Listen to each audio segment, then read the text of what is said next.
to the 75th session of the General Assembly.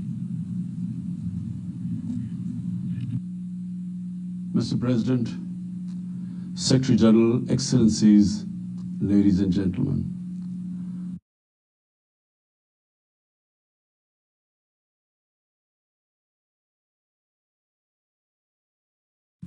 I'm honored to address the United Nations General Assembly once again. I congratulate His Excellency Mr. Volkan Bozkır on his election as the President of the 75th session of the General Assembly. We also appreciate the skillful leadership of the outgoing President, His Excellency Tijani Mohammad Bande, especially during the COVID-19 crisis. We commend the leadership of the Secretary General in these extremely turbulent times. Mr. President, since my government assumed office, our consistent effort has been to fundamentally transform Pakistan. We envisage Naya Pakistan to be modeled on the principles of the state of Medina, established by our Holy Prophet Muhammad sallallahu alaihi wasallam. A just and humane society where all government policies are directed at lifting our citizens out of poverty and creating a just and equitable dispensation. To achieve this goal, we need to have peace and stability. Thus, our foreign policy aims to have peace with our neighbors and settle disputes through dialogue. Mr. President, the 75th anniversary of the United Nations is an extremely important milestone, as this is the only body in the world that can help us achieve our goals of peace and stability in our neighborhood. This is also time for us to reflect whether, as the United Nations, we have been able to realize the promise we collectively made to our peoples. Today, the foundations of the world order, non-use of or threat of unilateral force, self-determination of peoples, the sovereign equality and territorial integrity of states, non-interference in their internal affairs, international cooperation, all these ideals are being systematically eroded. International agreements are being flouted and set aside.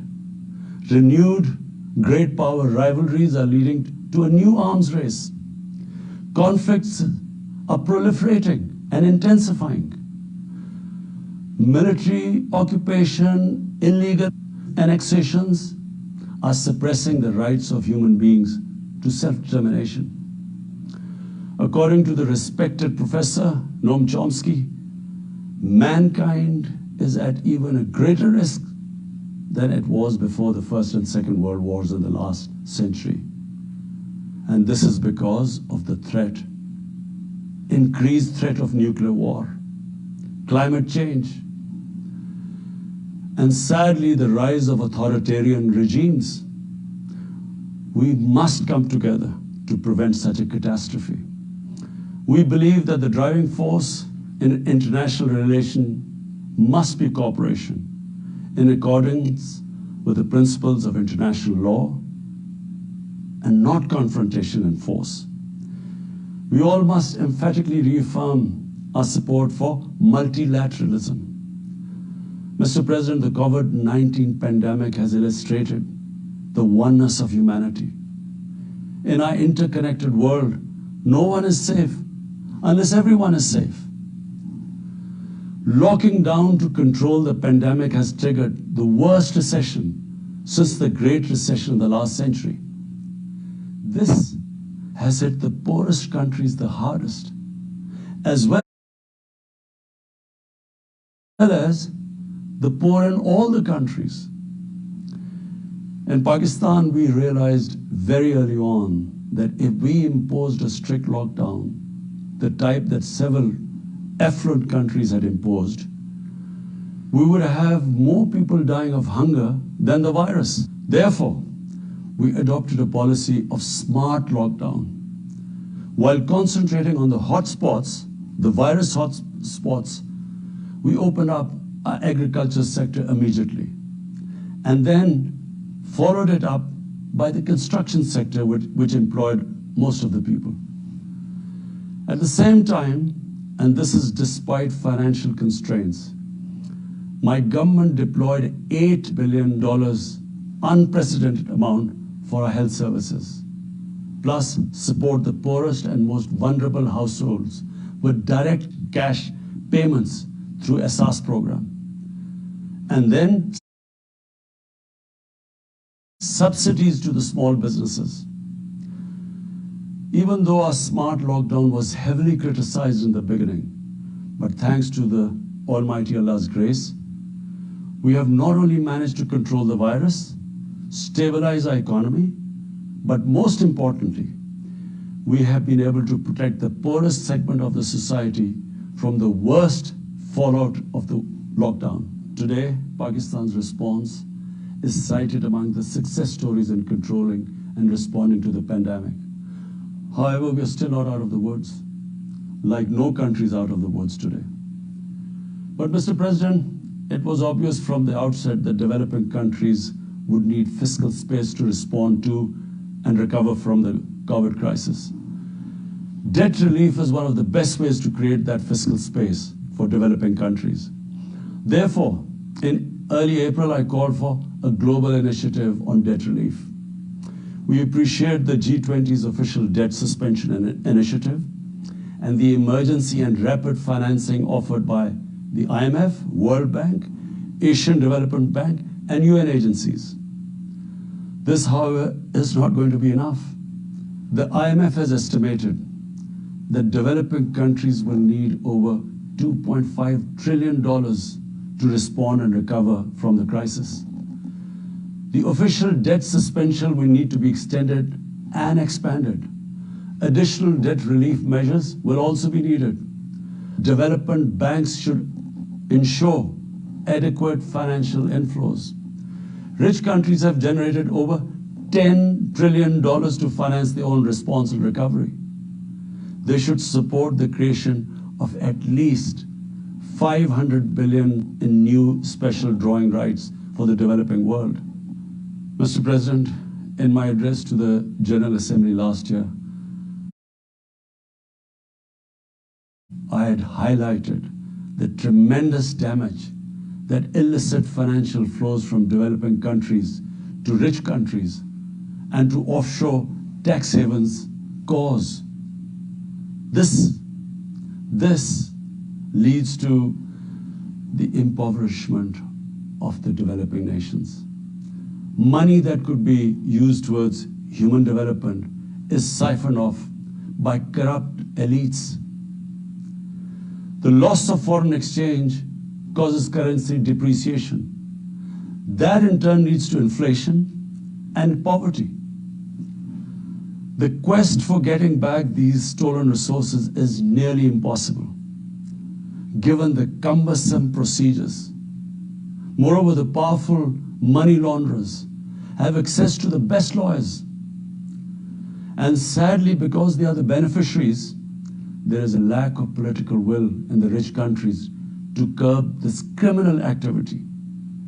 Mr. President, if this phenomena is unaddressed, it will continue to accentuate the inequality between the rich and the poor nations. And eventually, the rich states cannot hold forth on human rights and justice when they provide sanctuary to money launderers, to their looted wealth. There are robust anti-money laundering and anti-terror financing regimes.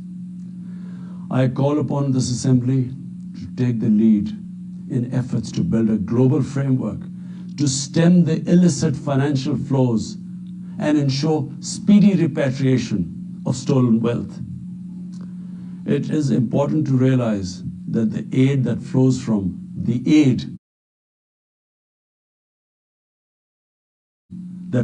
rich countries to the developing world is minuscule compared to the massive outflows by our climate change. Unprecedented fires in Australia, Siberia, California, Brazil. Unprecedented floodings in various parts of the world. Record temperatures, even in the Arctic Circle. This should make all of us worried for our future generations. Commitments made through the Paris agreements must be fulfilled. In particular, the commitment to mobilize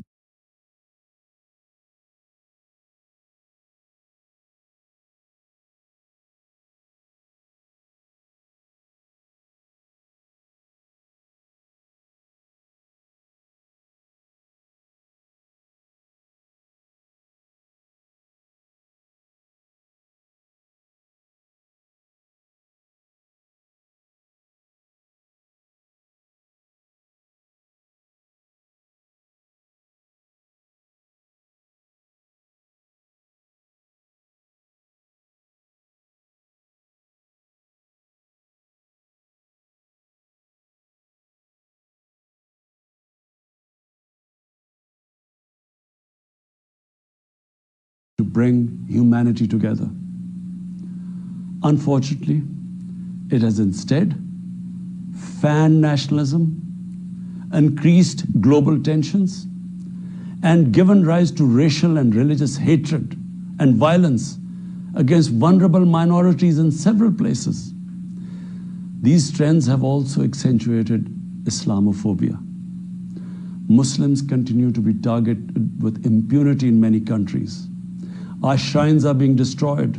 Our Prophet Muhammad sallallahu alaihi wasallam insulted. The Holy Quran burnt. And all this in the name of freedom of speech.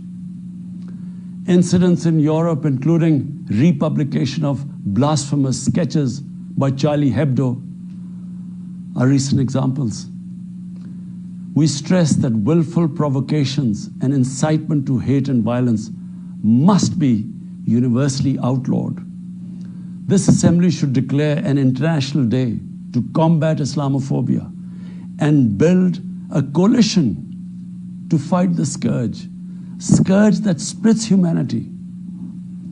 Mr. President, the one country in the world today where I'm sad to say the state sponsors Islamophobia, and that is India. The reason behind this is the RSS ideology that unfortunately rules India today. This extremist ideology was founded in the 1920s. The RSS founding fathers were inspired by the Nazis, and they adopted their concepts of racial purity and supremacy. While the Nazis' hate was directed at the Jews, the RSS directs it towards the Muslims and to a lesser extent, the Christians. They believe that India is exclusively for Hindus and others are not equal citizens.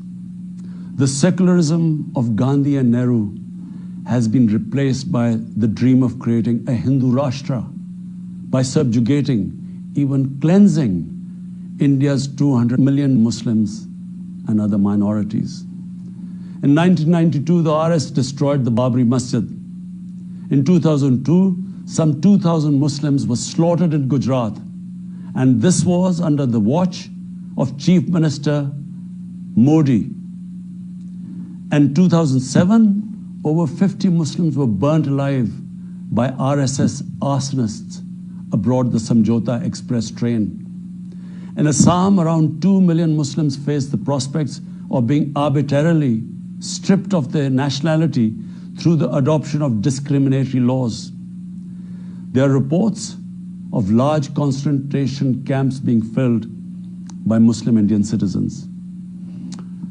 Muslims were falsely blamed, vilified, and victimized for spreading the coronavirus.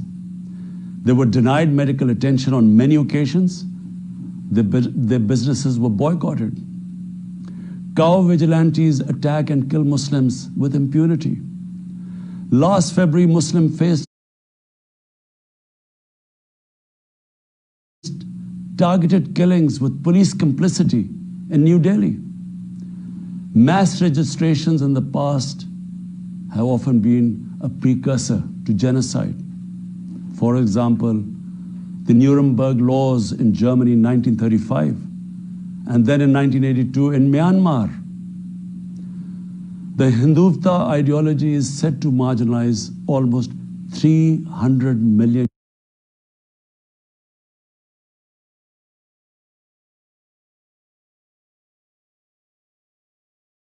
augur well for the future of India.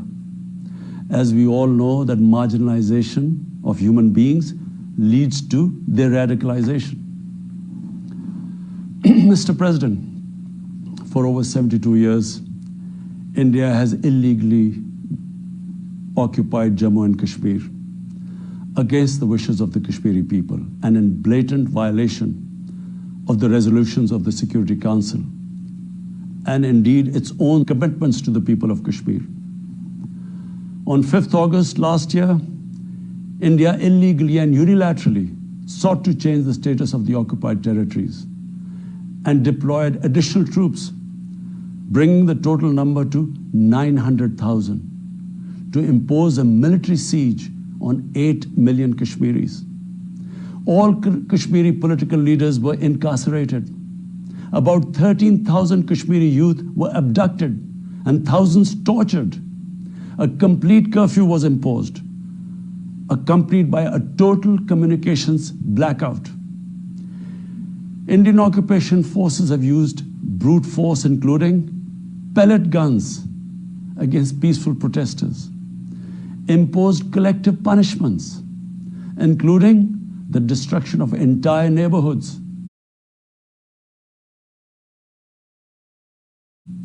and extrajudicially murdered hundreds of innocent young Kashmiris in fake encounters, refusing even to hand over their bodies for burial. The Kashmiri media and those daring to raise their voice are being systematically harassed and intimidated through the use of draconian laws.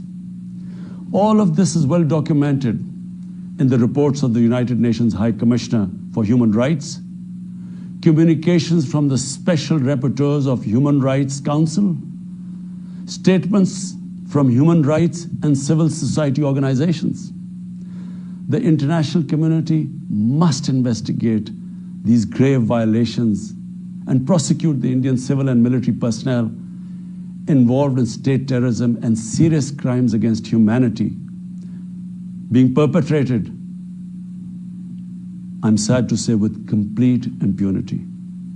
The objective of this brutal campaign is to impose what the RSS-BJP regime has itself called the final solution for Jammu and Kashmir. To this end, the military siege is being followed by moves to change the demographic structure of the occupied territory.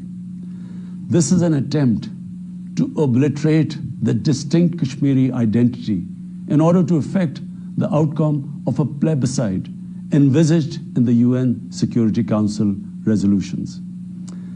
This action is in violation of the UN Charter, Council resolutions, and international law, particularly the 4th Geneva Convention. Changing demographic structure of occupied territory is a war crime. Mr. President, the brave Kashmiri people will never submit to Indian occupation and oppression. Their struggle is indigenous. They are fighting for a just cause, and generation after generation have laid down their lives to rid themselves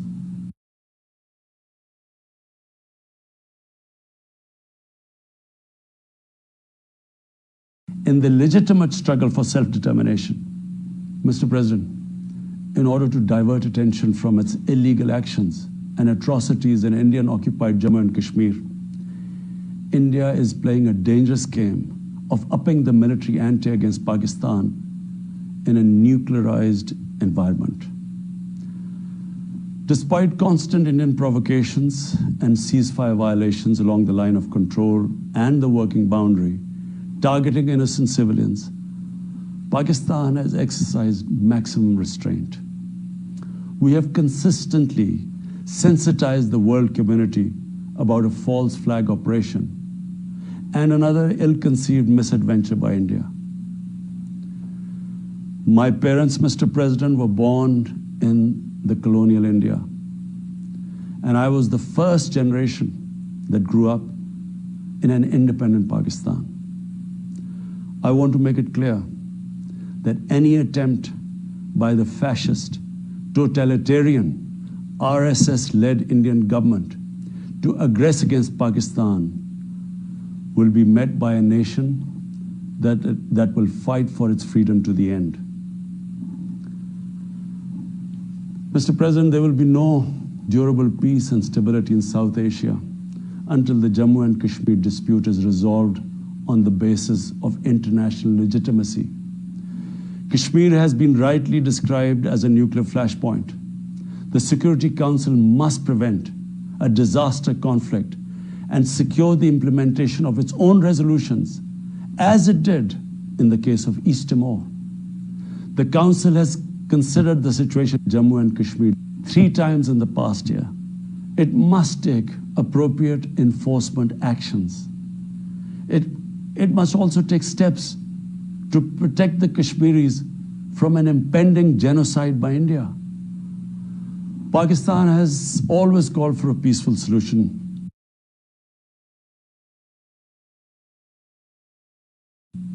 To this end, India must ascend. To reach this end, India must ascend the measures it has instituted since 5th August 2019, end its military siege and other gross human rights violation, and agree to resolve the Jammu and Kashmir dispute in accordance with the relevant UN Security Council resolutions, and of course, the wishes of the people of Kashmir. Mr. President, Pakistan's desire for peace in our region is also manifest in our efforts to promote a political solution in Afghanistan. I have consistently maintained over the past 2 decades that there is no military solution to the conflict in Afghanistan. The only way forward was and is a political settlement, which involves the full spectrum of Afghanistan's political actors. Pakistan fully facilitated the process that culminated in the US-Taliban peace agreement on 29 February 2020. Pakistan is deeply gratified that it has fulfilled its part of the responsibility. The Afghan leaders must now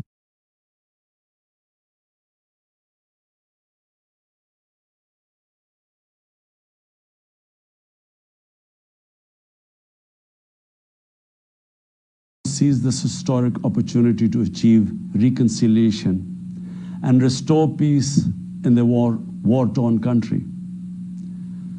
Through the intra-Afghan negotiations that commenced on 12th of September, they must work out an inclusive, broad-based, and comprehensive political settlement.